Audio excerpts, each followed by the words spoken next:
后来过来嘛是一个抗议的现场，伫个森林的林内，将近200个乡亲包围着当地台电的工地，因认为台电咧做这个水力发电的工程的时阵，并无来做这个围网啊，嘛无出动着水车来喷水，结果这个土沙粉啊是砰砰涌，整个拿来乡袂输互土沙去吞去共款，而且这个大型车出入嘛拢无来管制。讲已经反映真侪届了，拢无得到回应，乡民真气恼，大家才会烧招来抗议。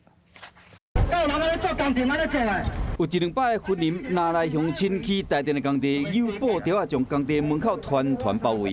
原本都拢无举办施工前说明会。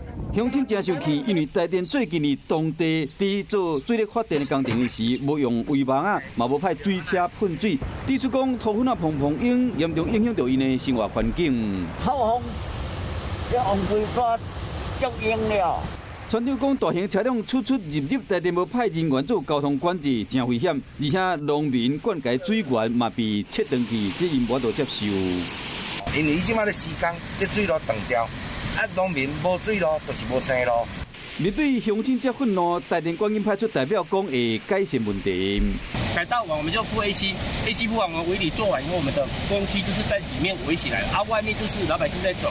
除了工地内防护措施，台电嘛强调讲，目前正在进行变道的时间，差不多1礼拜就完工，嘛使改善路面有封闭线的问题。大型车辆出入会尽量卖伫日时，后续卖个举办说明会，甲地方的人事沟通。